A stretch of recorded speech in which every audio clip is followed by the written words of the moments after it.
evento que se hace aquí en Trelew, que se llama la Feria del Libro, porque bueno,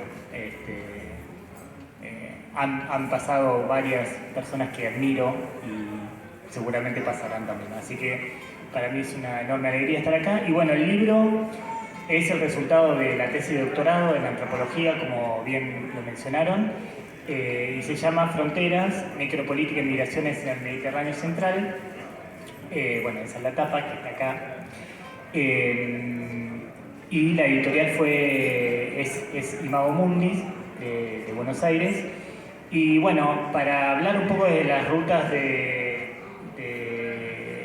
Mediterráneo Central y lo que son las migraciones forzosas, yo trabajo las migraciones forzosas de personas que provienen de África Occidental hacia Europa,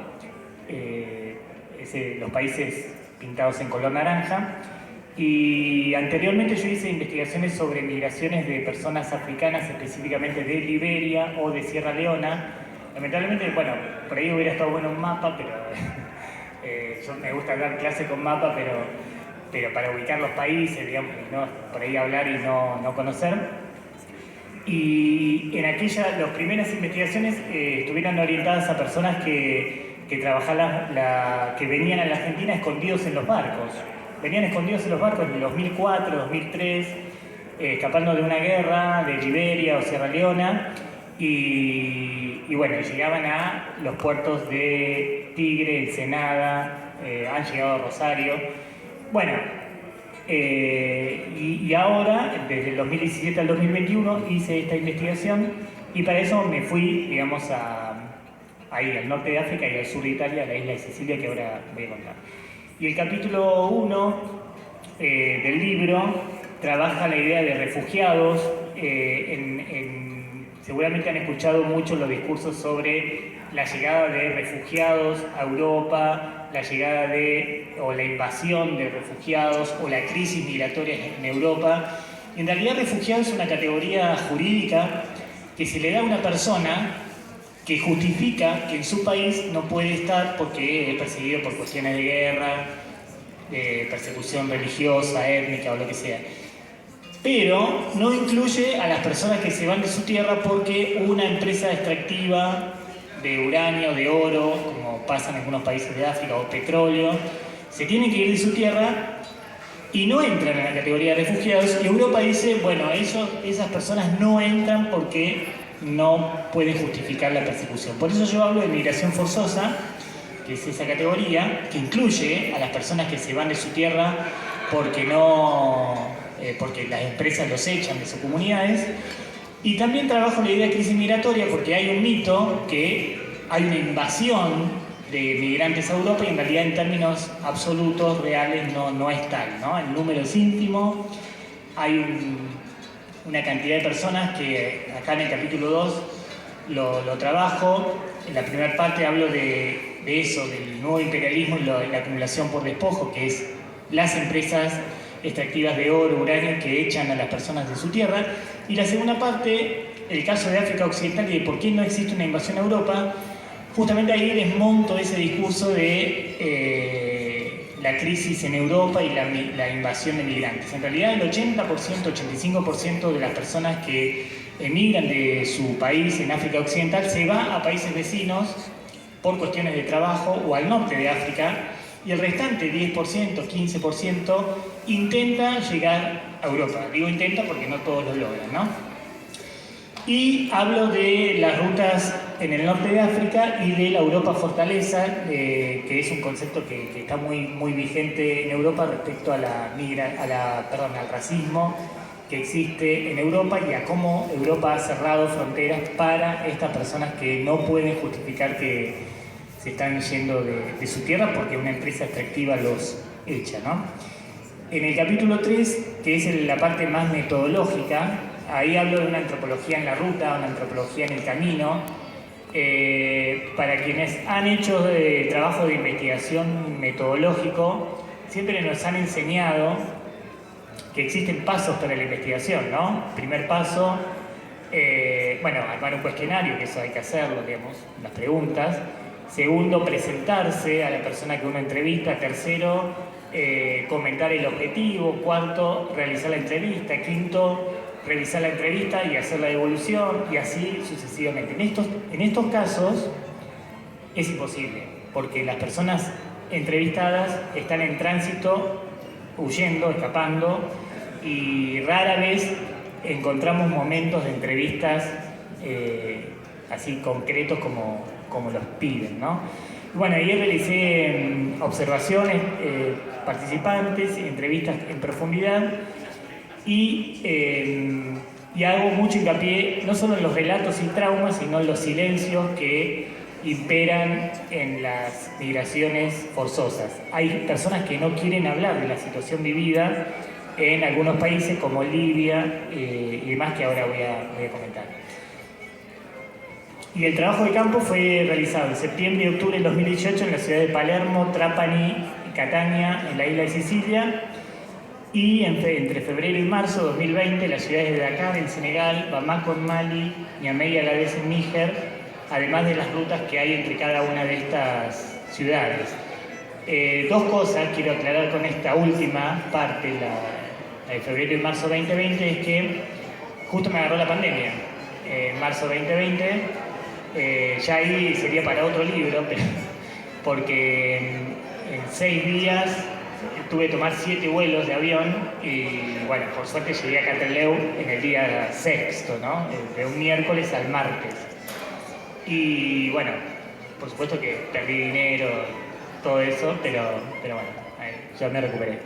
Y la otra cuestión es que de tomar los mismos colectivos, buses entre las ciudades, implica acompañar el recorrido que realizan las personas migrantes y no tomar un avión o tomar un colectivo más cómodo, porque justamente acompañar esos procesos hace más rico la investigación que, bueno, tuvo sus vaivenes, ¿no? Y ese fue mi desplazamiento en Italia, en la isla de Sicilia, perdón, Palermo a Catania, Palermo a Trapani, Palermo a Noto, que es una ciudad del sur. Y este fue mi desplazamiento en Senegal, Mali, Burkina Faso y Níger. Yo llegué hasta Agadez, una ciudad en el norte de Níger. Mi idea era llegar a Dirku, que es una ciudad que está más al norte, o a Samaka. Y la realidad es que todos estos caminos ya están más controlados y más vigilados por los controles migratorios, son más peligrosos. Y de hecho mi idea era cruzar hacia Libia, que es este país que está aquí, y ha sido imposible realizarlo porque Libia, las personas, periodistas, investigadores no la pasan muy bien y los migrantes mucho menos, ¿no? Vuelvo atrás para mostrarles esta ruta. La ruta del Mediterráneo Central es esta, la roja, digamos la flecha roja. Las migraciones anteriormente se han realizado años anteriores por la ruta de Marruecos a España, Islas Canarias a España, o Argelia y España, pero como el control migratorio y la militarización de las fronteras se hizo más fuerte, bueno, se fue corriendo hacia el este, hacia Libia, que es este país, con la particularidad que Libia es un país que no tiene un estado centralizado. Del 2011, que se murió Gaddafi, que era el presidente, hay 5 facciones que controlan el territorio, entonces tierra de nadie, así básicamente, y entonces las personas migrantes no la pasan muy bien allí, habiendo situaciones de esclavitud tal cual la conocemos, ¿no? Personas encadenadas que trabajan 6 años, 1 año, 6 meses, 1 año, donde no les pagan nada y les secuestran los pasaportes para pedirle más dinero a las familias, las mujeres abusadas en todo sentido, haciendo la aclaración que no, las entrevistas fueron con hombres adultos, no con mujeres, por la situación casi de la diferencia cultural entre un entrevistador blanco que proviene de un país con otras características diferentes y las mujeres de esas sociedades que ya es dificultoso que puedan establecer diálogos con hombres en espacios públicos, ¿no? Entonces concentré las entrevistas con hombres adultos. Aunque estas experiencias de mujeres abusadas en Libia las conocí porque mujeres que trabajan organizaciones sociales en el sur de Italia, me contaron, digamos, porque ya les habían contado. Bueno, y el capítulo 4 ya empiezo el trabajo en el norte de África. La primera parte es si existe la libre circulación en la Comunidad Económica de Estados de África Occidental para los migrantes de la región. Desde 1979 existe una ley que garantiza la libre circulación de personas en esa región, de un país a otro, como acá en el Mercosur, ¿no? Nosotros vamos a Brasil o a Uruguay o a Chile y con el DNI solamente entramos, pero desde el 2015 esa situación ya ha sido eliminada. Entonces las personas que ingresan, cualquier persona que cruza una frontera, se le piden todos los papeles, se le pide un dinero, digamos, una coima, cosa que yo también tuve que pagar. Y bueno, ahí intentar demostrar que no existe una libre circulación. Hablo de la externalización de fronteras. La externalización de fronteras es el corrimiento de la frontera europea en África, es decir, ya hay controles migratorios de Europa en países africanos, ¿sí? En Agadez, en la frontera Níger-Burkina Faso-Mali. Permanentemente hay controles fronterizos donde Europa está interviniendo. Territorio del terror, el Sahel, que es una franja que cruza toda África desde occidente al este y que divide el Sahara de África subsahariana. Después buscan en los mapas todo lo que estoy diciendo.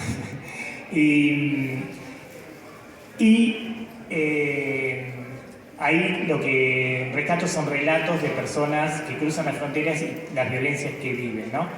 Hablo de inmovilidad forzada territorial en tránsito porque la inmovilidad forzada, bueno, siempre se habla de movilidad forzada, de la movilidad forzada, pero la inmovilidad forzada también existe, a veces que hay personas que están obligadas a no moverse, digamos, a quedarse en un lugar determinado, aunque eso es casi imposible que una persona no se mueva de un lugar.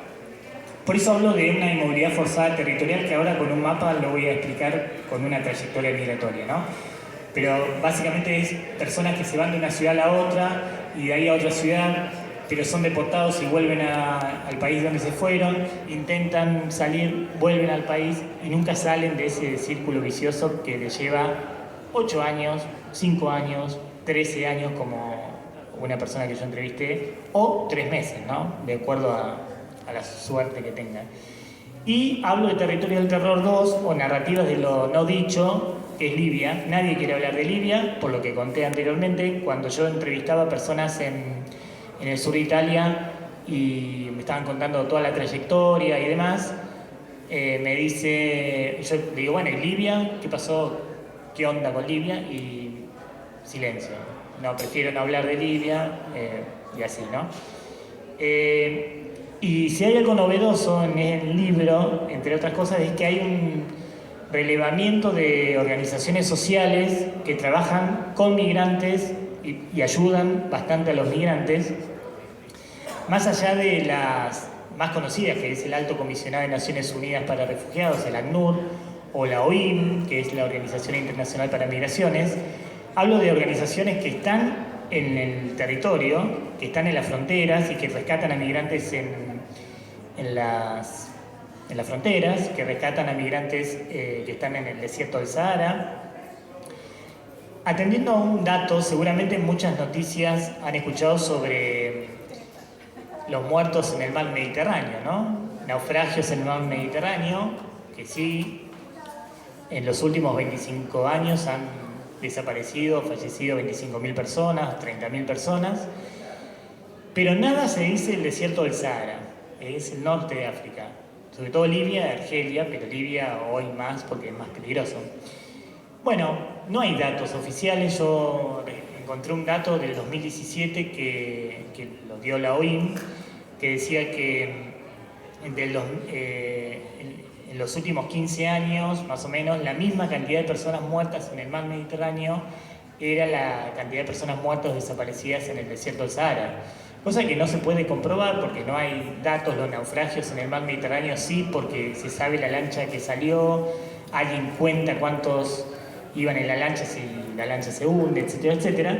Pero el desierto Sahara nada se sabe, o poco, y cada vez más, gracias a estas organizaciones, se pueden rescatar voces de personas que cruzaron el desierto y fueron devueltas, o de cuántas personas se estima que no cruzaron.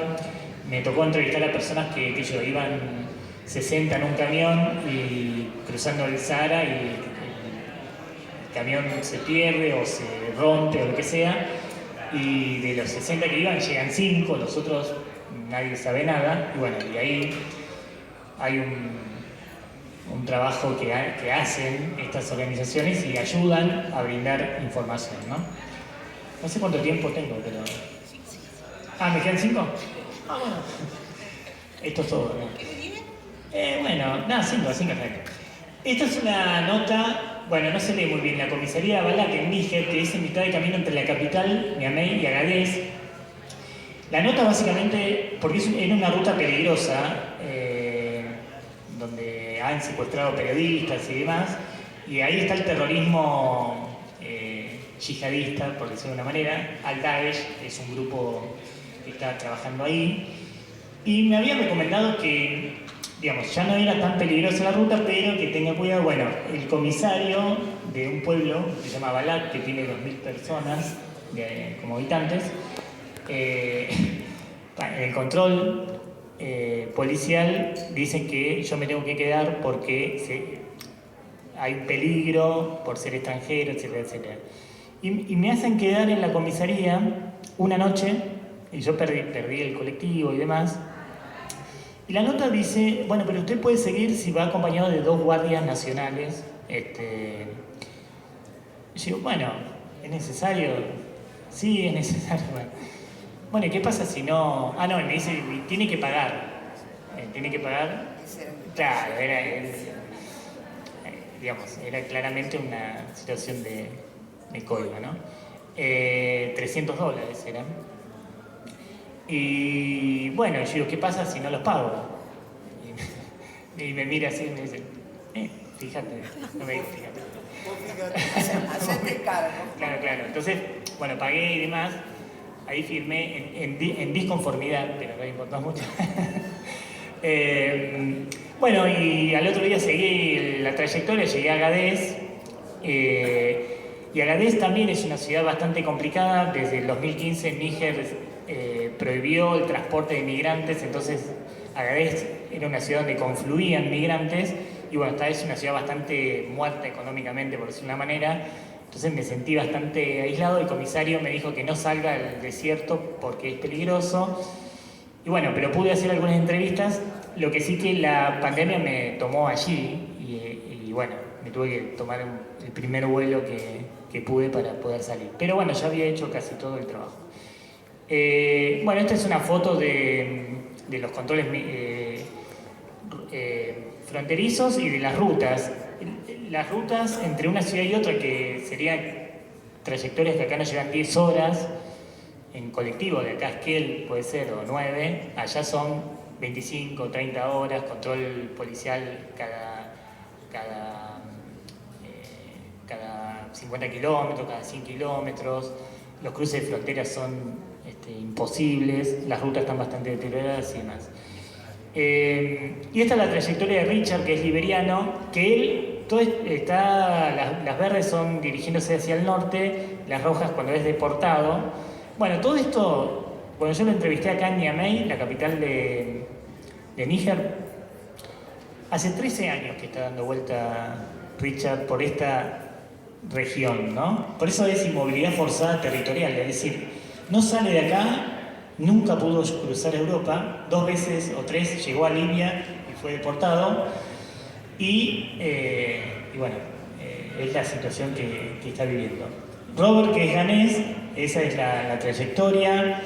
Desde Ghana llegó a Mali, de ahí llegó hasta Argelia, lo deportaron, volvió y lo deportaron. Mohamed es este joven que está... yo estoy señalando acá con el cursor, pero ahí no sé. Bueno, el que está a su derecha, de los 3, que tenía 19 años ahí, y Peter, el que está en la otra punta, 21, son de Sierra Leona, y yo lo entrevisté en el campo de refugiados de Oín, que en Bamako, y bueno, yo con Mohamed tenía contacto por WhatsApp una vez que volví a la Argentina, y lo fuerte es que siempre me contaba, bueno, la situación que vivían y demás, y un día le escribo y nunca más me contestó. Que son situaciones esperables, esperables porque andás a saber qué le pasó, si cruzó el desierto y le fue mal, si cruzó el Mediterráneo y le fue mal, si se volvió a su país, si está en Mali trabajando o si cambió de celular. Bueno, un año y medio después, cuando yo terminé de escribir la tesis, recibo un mensaje de WhatsApp desde otro número que era Mohamed, que estaba en Túnez, o sea, había cruzado. Túnez es el país que está al lado de Libia, ahí al norte, ¿no?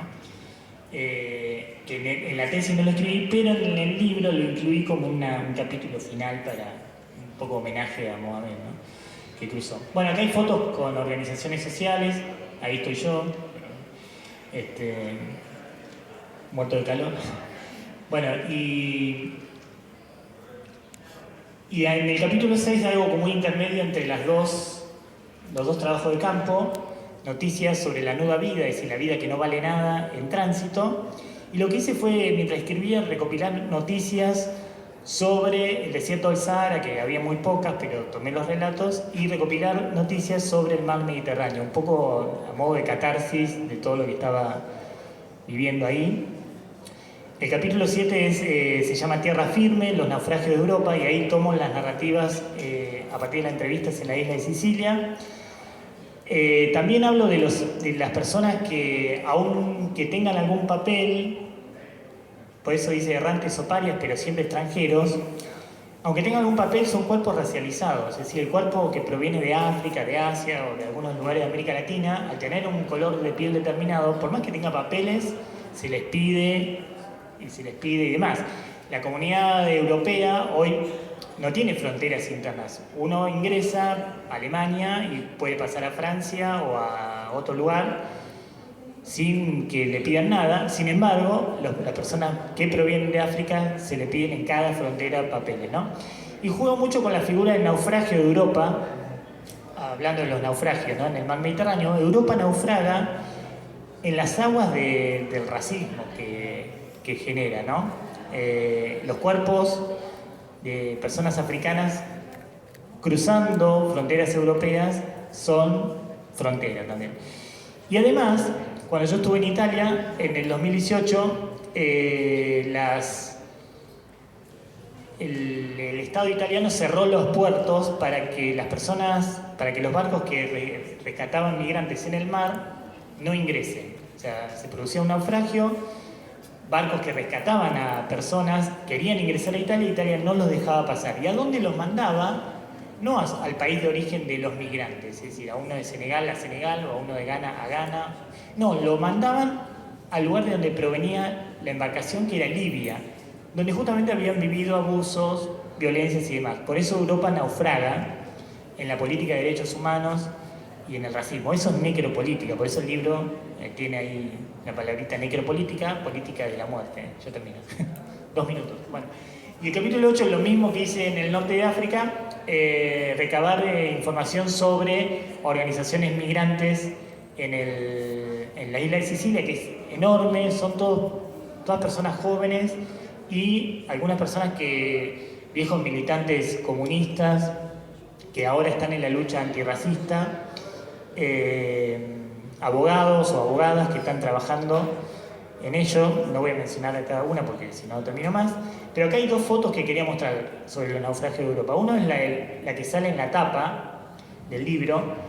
Yo voy a una biblioteca, Amílcar Cabral, en Bolonia, y en un libro en francés que se llama Migraciones en el Mediterráneo, Cambios y Permanencias en Tiempos de Revolución y Crisis, veo escrito negri di merda, tornate a casa, que no necesita mucha traducción. Y saco la foto y se lo muestro a la bibliotecaria. Bueno, acá hay bibliotecarias que deben sufrir cuando un libro es dañado, ¿no? Pero acá era enorme, casi una invasión al al objeto libro, pero con una inscripción racista. Bueno, eso es muy común en libros, en papeles, en paredes y demás. Y la otra foto es la Guardia Costera, que es la prefectura italiana, donde entre otras cosas dice, le tomo fotos, empiezo a filmar y me salen a retar, digamos, me dice, usted no puede estar acá y demás. Yo digo, pero ¿por qué acá dice que ustedes están para salvar la vida natural en el mar, la navegación y la vida humana en el mar? Dice, estamos para salvar la vida humana en el mar. Y digo, ¿qué pasa con esto que está diciendo? Que hay una contradicción de mandarla a los barcos que vienen con migrantes, los mandan nuevamente a la muerte, ¿no? Bueno, me dijeron que mande un mail y me iban a contestar, nunca me contestaron. Bueno, acá hay más mapas de trayectorias migrantes, bueno, más fotos, quería cerrar.